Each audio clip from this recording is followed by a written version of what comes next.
Hello, everyone, and welcome to the Cedar Skier Podcast. I'm your host, Ryan Cedarquist, coming to you live from Leadville, Colorado. This is the fourth fastest and largest growing Nordic ski-specific podcast in all of Lake County, and today on the show, we have a very special guest for you today. Hopping on with us is Coletta Rydzek, the up-and-coming sprint star of the German team.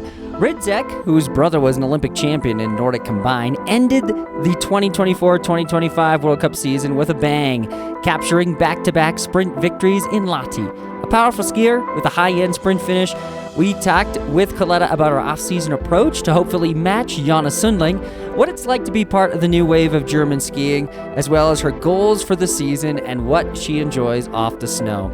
Unfortunately, we opened the show talking about her brother Johannes, a six-time world champ and the 2018 Olympic champion, but my apologies, little technical difficulties there, so we didn't capture the first few parts of that answer, but the rest of it we got. So anyway, we hope you enjoy this episode. Coletta, welcome to the Cedar Skier Podcast.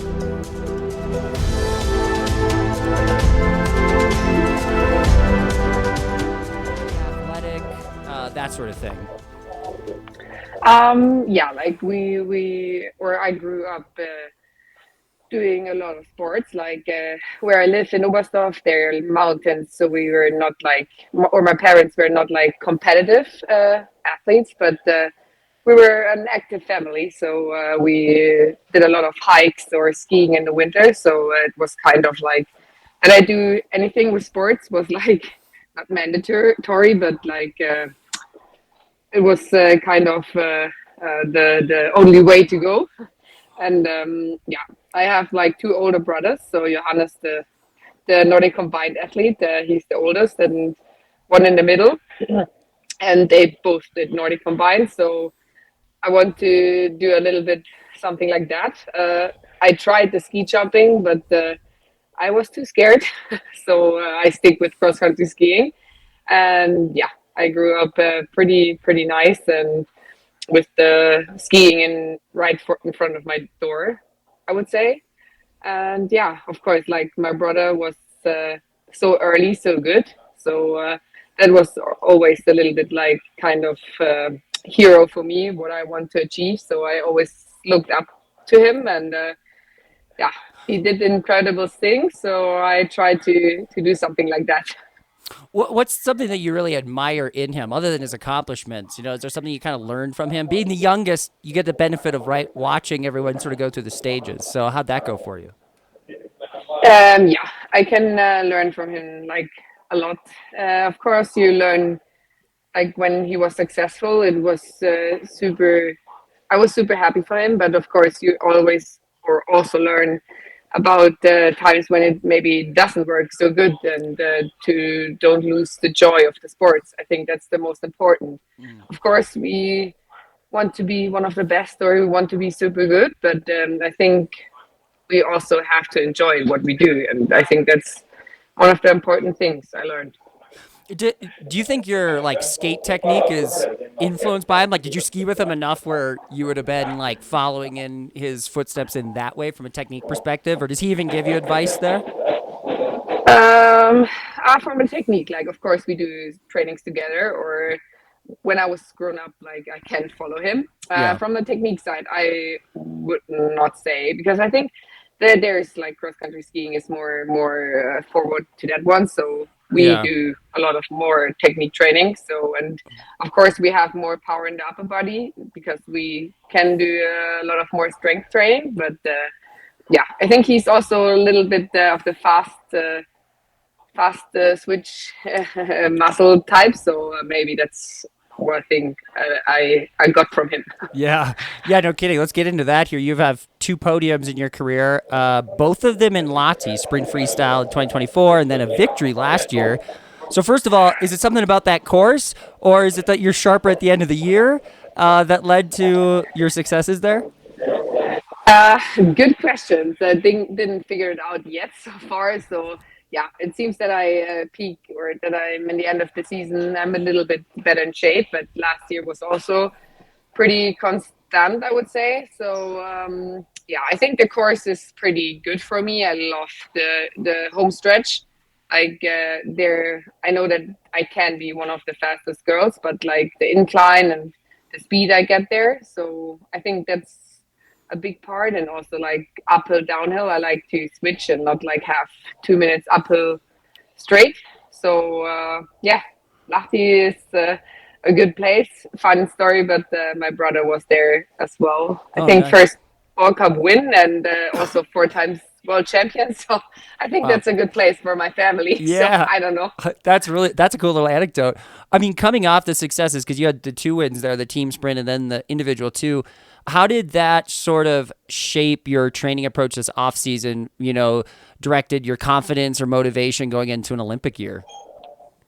Yeah, of course, the motivation is pretty big. To see that I'm capable of that, to win races, or yeah, that was great. So the motivation was pretty high. I think me and my coach, we had a plan for this year, so we didn't change something big. We worked on that we worked the last years and tried to make a step there again. But yeah, the motivation is high, and I hope I will get the season something like last season. I think it's always hard to, or you always want to get better, but sometimes it's also hard to hold the level. Otherwise, there's a lot of girls that can win races, I think. So yeah, I worked on it, so I hope that I can show it. Were you surprised that you finished fourth in the overall standings, or was that like kind of where you thought going in you maybe could end up? No, like I think that was also one of the bigger surprises, or I'm pretty proud of that one because that shows that you're pretty constant. I missed 2 sprints in the Tour de Ski, so I didn't look at the overall, and I had super good races in the end. And I'm pretty proud that like I had one time a no qualifier in Engadin, but the rest, I think I almost finished every race in the semifinals, and yeah, I wanted to be more often there. So I'm pretty happy that I can, or I was the whole season that good. Yeah. Will that impact the goals this year? Like with an Olympics in the middle, are you obviously you want to do well there, but like the fact that you're fourth and close and maybe have a shot at a sprint globe, like are you planning to race everything and just see how it goes, or are you going to prioritize kind of the Swedish approach and miss like half the events in January or whatever? No, no, no. I think, to be honest, I don't have to go to be, or I think the overall has to happen. Like you cannot plan to get not sick or not injured, that kind of stuff. But I like to do a lot of races, so I like Okay. to have the rhythm and not like being off of racing for 1 month. So the plan is to do a lot. I'm not sure if I maybe skip one weekend to make a training camp or something like that before the Olympics. We see how the qualification and that stuff goes. So maybe that, but the normal plan is to do a lot of races, I would say. It's interesting in the sprint world, like when Johannes Klæbo kind of implemented his running technique, at first everyone was getting beaten because of it. Then they kind of went back to the drawing board, tried to learn it themselves. Now everyone's sort of doing that. On the women's side, it seems like Jonna Sundling sort of has supercharged the sprint atmosphere. I'm curious, like, what do you analyze there? Are you trying to counter things or catch up in a certain way? Is it like a physiological thing that you can't catch up maybe, or you do think you can and go in the weight room? Like, what was your approach to sort of match that level that she is, yeah, put into the field, so to speak? Yeah, I think Jonna, like she won almost everything last year. So I think especially at the like Olympics and World Champs. So that's pretty impressive. And I think if she's in shape, she's hard to beat. But of course, like I think you have or the most important what I learned for myself that you have or to find your own kind of style. So for some trainings work pretty good, or some techniques work pretty good. But I was, or some years ago, I was like looking everywhere else. What can I learn? That's maybe good, but sometimes you also need to learn what are you the best in, and what's your best style to do. So I'm more trying to do that one. Sorry, I muted myself. What is that for you? Like, what do you lean into? I can be in a short, like, for example, the home stretch or the starting. I think I can be pretty fast. So that's most of the time the things I am looking to. And of course, I'm more like a power kind of girl. So I have strength, and I try to use them efficient and when I can. So I like to be a power girl as well.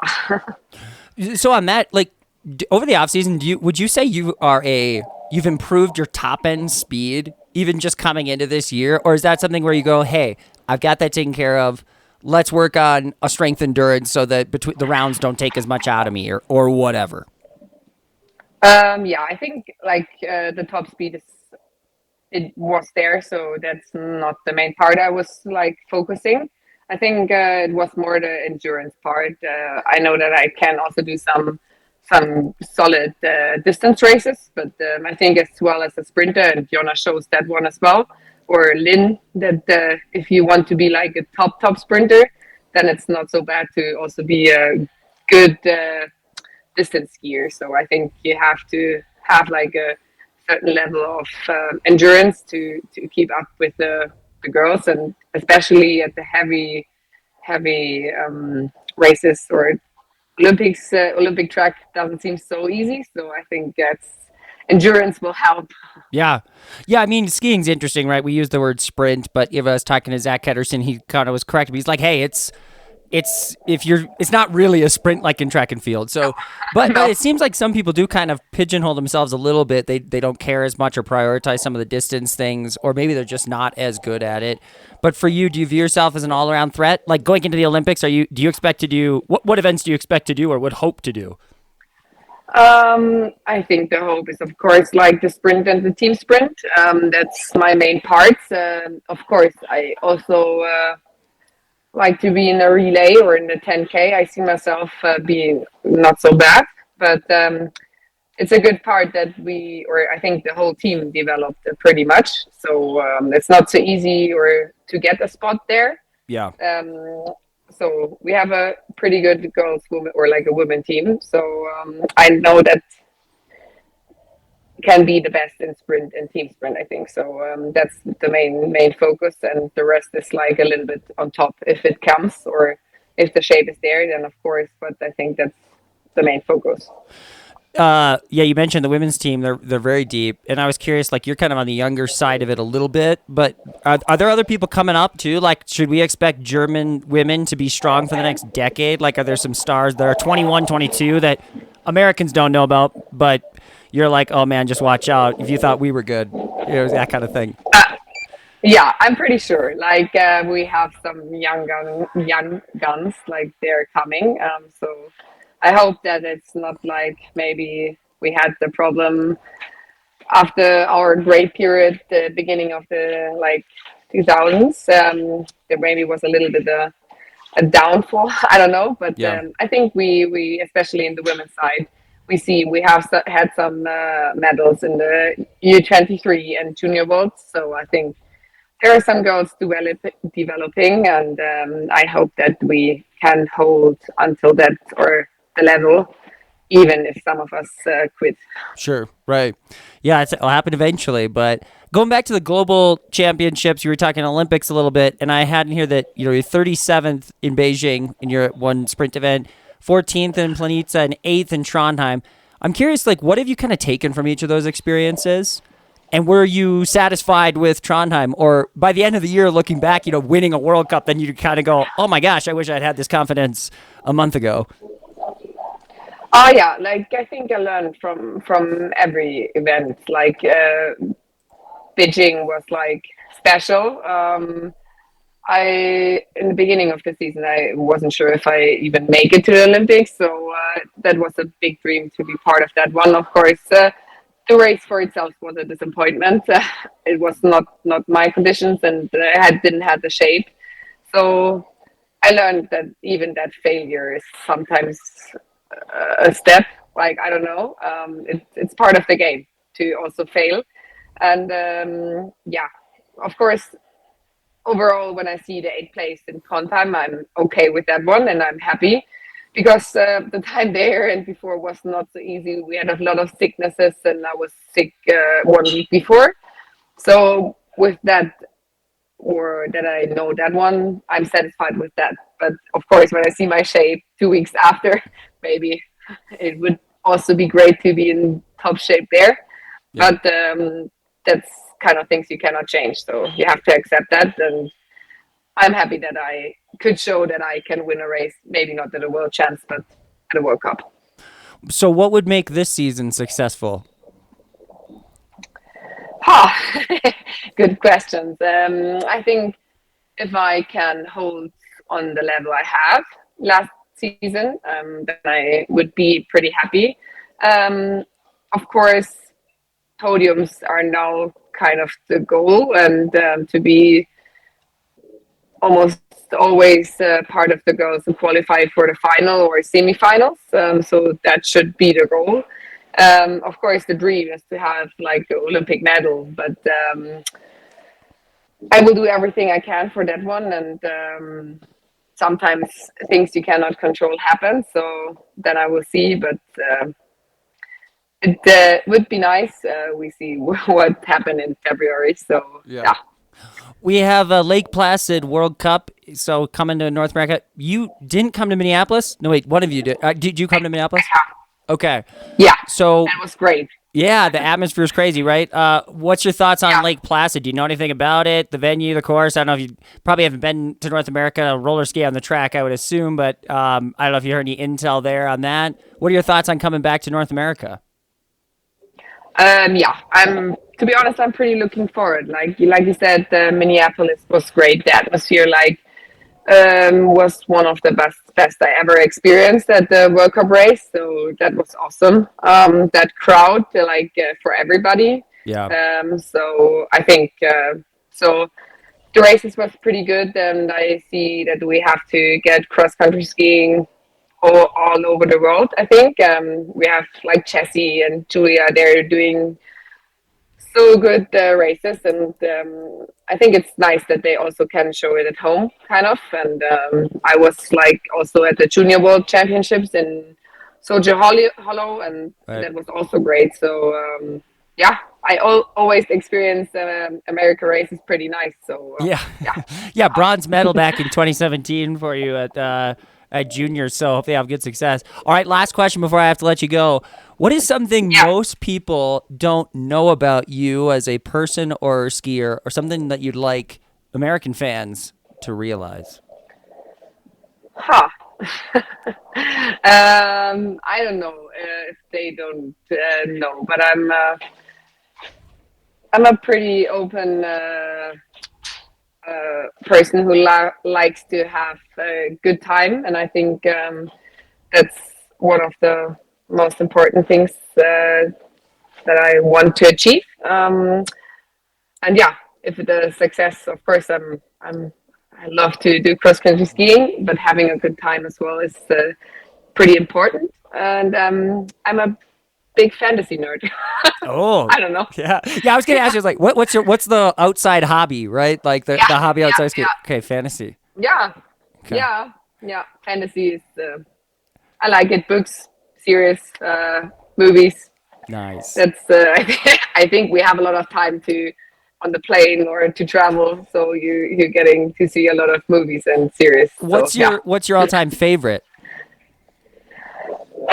That's tough. Like movie, I would say Lord of the Rings. All right, there we Classic. go. And series, Game of Thrones was pretty good. So maybe not the last season, but I think that's, and also some kind of like Vikings and Last Kingdom. I enjoy the northern mythology. So yeah. Awesome. All right, Coletta, thank you so much for your time. I appreciate all the questions. Thank you. Yeah, best of luck here in Finland, and we'll be watching Ruka too when it kicks off. Yeah, thank you very much. Yep, you have a good one. Big thanks to Coletta Rydzek for joining us on this edition of the Cedar Skier Podcast. We hope you enjoyed this show. If you did, give us a like, a subscribe, or tell a friend. Head on over to cedarskier.com even and become a member of Gripwax Nation today. We really appreciate the support. All right, everyone, that'll do it for the show. We got more guests coming up from the German team. Make sure you stay tuned for Pia Fink, Katharina Hennig, and Laura Giemler, all on the Cedar Skier Podcast. That'll do it for today. Keep on striving, keep on skiing.